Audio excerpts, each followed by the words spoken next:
Okay. What was your experience with Sylvester McCoy? Because I got to meet him a few years ago, and he's just a really nice guy, isn't he? Oh, yes, he is.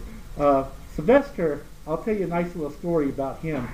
This was at Magnus Opus Con. He goes up into this elevator, and there's this little baby boy, about maybe 3 years old, dressed up in a Superman outfit. And he goes like, okay, we got to get up to the next floor. And he goes and he says, oh, up and away. We go up. And he goes and he gets off. The little baby boy goes and looks at his father and he says, Daddy, why is that man so silly? Sylvester is a spontaneous actor. I mean, he will, if he's by himself, he's, very quiet, but if you get him in front of a crowd, Sylvester will come up with some wild stuff like you wouldn't believe. Believe it or not, Colin Baker and Sylvester McCoy have actually worked together in a independent film called The Airstone Solution. And they work very well together. Like I said, Colin's used to working with actors who can take things at the last minute, and he likes that. He likes working with Sylvester. So if you ever get a chance to watch the independent Airstone Solution, you have a great fun. It's also got Peter Davison and John Pertwee in it. The people behind Doctor Who have always been great at selecting actors who are really good at that. You know, they always pick these actors that in real life they're really nice, they're spontaneous, and they're funny. For example, for one of the things I saw recently with the new Doctor, this was back still when it was before Torchwood, and when Captain Jack was first getting involved, they did this kind of behind-the-scenes musical. I'm not sure if any of you have seen it, but I call it an ode to the catering company.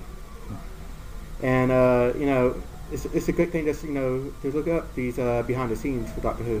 Mm-hmm. Yeah, it can be quite funny. I would have to say some of the stuff that bloopers that you would naturally see in the series, no matter what it is, either if it's Babylon 5 or Star Trek, the bloopers can be quite fun at times to watch. It's a great reason to, even after you see it on TV, to buy the DVDs. Mm-hmm. I was also to a friend, I forgot to mention it, and I have met this actor as well, Anthony Ainley, who played the Master in Doctor Who. I was friends with him for many years. We pen-piled back and forth, I've still got all his letters and stuff that he sent me. And Anthony was a very nice person. He liked playing the villain role. He liked being the Master. Especially when you go and you get to that one scene in Legopolis, and I remember him actually saying the line at a party that we were throwing. We called him up overseas to wish him a Merry Christmas. He says, "People of the universe, please listen carefully. The message you're about to receive is important to you all," which is an actual line from Legopolis, episode 4, which he got to, send Tom Baker, to the Fourth Doctor, down to his demise. Anthony, I did talk to him once or twice at Magnus Opus Con, and sometimes I think I confused him with some of the questions.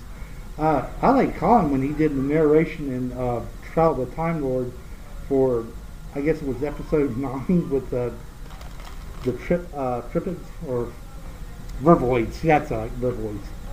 And he did that nice little narration during the opening door to Hyperion 3. So Colin has an excellent voice. He's a good actor.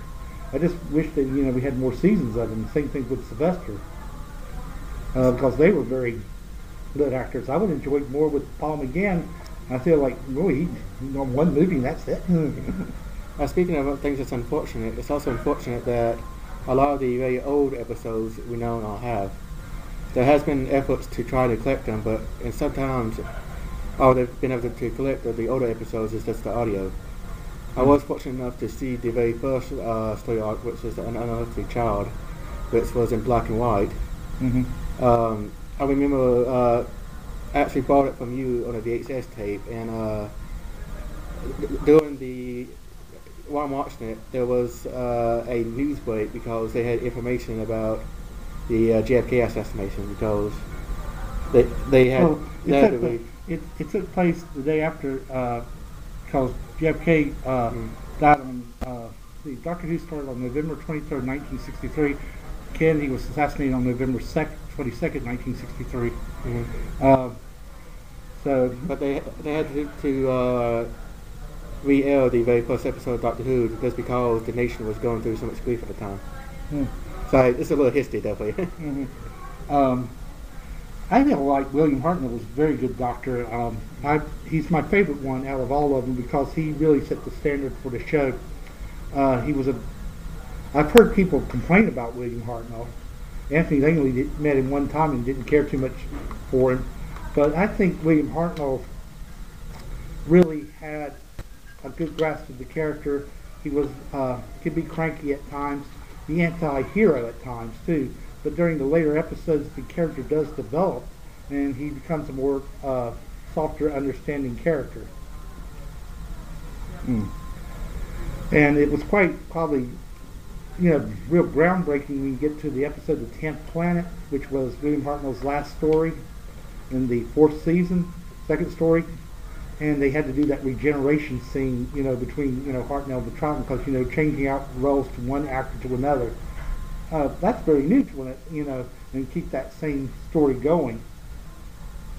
Now, there is a letter that was written in the 20th, I think it was the 25th anniversary of Doctor Who, or the 20th, where